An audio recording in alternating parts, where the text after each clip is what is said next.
کر جا رہا ہوں، ایک اللہ کی کتاب اور دوسری میری سنت، اور جب تک تم اسے مضبوطی سے تھامے رہو گے ہرگز گمراہ نہیں ہوگے۔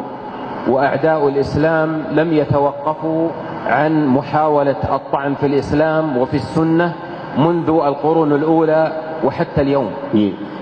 جتنے دشمنان اسلام ہیں انہوں نے قرآن مجید میں اور احادیث شریفہ میں یعنی عیب نکالنے سے وہ یعنی باز نہیں آئے، حتیٰ کہ ابتدائی اسلام کی ابتدائی صدیوں میں بھی دشمنان اسلام نے قرآن و سنت کو نشانہ بنایا، لكن الله تعالى لم يضيع دينه۔ لیکن اللہ تبارک و تعالیٰ نے ان کی کوششوں کو ناکام کیا اور اپنے دین کی اللہ نے حفاظت فرمائی۔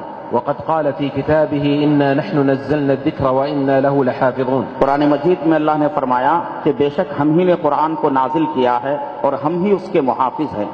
ومن هذا الحفظ أن الله عز وجل يسخر العلماء الكبار لبيان الحق ولدفع شبهات المبطلين۔ چنانچہ اللہ تبارک و تعالیٰ اپنے اسی مقصد کے لیے حضرات علماء کرام کے ذریعے دین کی حفاظت کرتا ہے اور حق کو واضح فرماتا ہے۔ وفي مقدمة هؤلاء العلماء الإمام الأكبر أبو حنيفة النعمان رضي الله عنه۔ جن علماء کرام نے دین کی حفاظت کی ہے ان میں سر فہرست امام اعظم ابو حنیفہ رحمہ اللہ ہیں، وكذلك الإمام مالك والإمام الشافعي والإمام أحمد رحمهم الله جميعا۔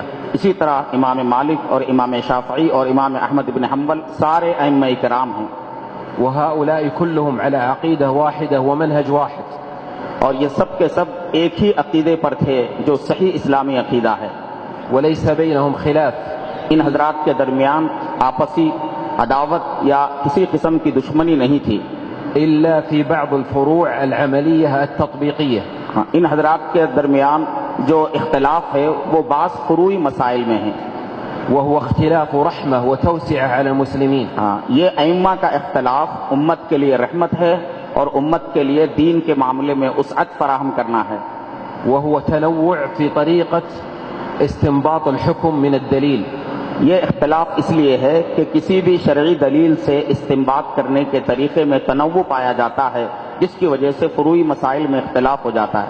والإمام أحمد بن حنبل هو تلميذ الإمام الشافعي، امام احمد بن حنبل امام شافعی کے شاگرد ہیں، والإمام الشافعي هو تلميذ الإمام مالك، اور امام شافعی امام مالک کے شاگرد ہیں۔ والإمام مالك كان في المدينة وأبو حنيفة كان في الكوفة، فلم يتيسر بينهم اللقاء۔ امام مالک رحمہ اللہ مدینہ منورہ میں رہتے تھے اور اسی زمانے میں امام ابو حنیفہ کوفے میں رہا کرتے تھے، اتفاق سے دونوں کی ملاقات نہیں ہو سکی۔ لكن ابن الإمام أبو حنيفة لما جاء إلى المدينة المنورة أكرمه الإمام مالك وجعل له استقبالا خاصا۔ جب امام ابو حنیفہ کے فرزند مدینہ منورہ تشریف لائے تو امام مالک رحمہ اللہ نے ان کا بہت زیادہ اکرام فرمایا۔ وكل الأئمة الأربعة قالوا إذا صح الحديث فهو مذهبي۔ تمام ائمہ نے یہی کہا کہ اگر کوئی بات کسی صحیح حدیث سے ثابت ہے تو یہی میرا مسلک ہے۔ وكل هؤلاء كانوا يعتنون بالحديث عناية عظيمة ويعظمون الدليل من القرآن ومن السنة۔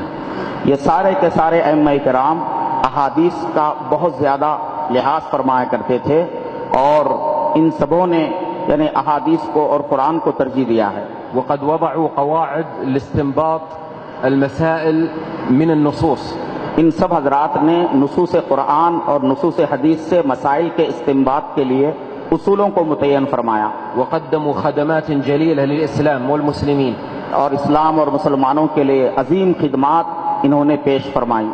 فالواجب علينا أن نترحم عليهم جميعا وأن ندعو لهم بالمغفرة والرضوان۔ ہماری ذمہ داری ہے کہ ہم ان تمام ائمہ کرام کا احترام کریں اور ان کے لیے مغفرت کی دعا کریں۔ وكذلك كل علماء الإسلام من الفقهاء والمحدثين۔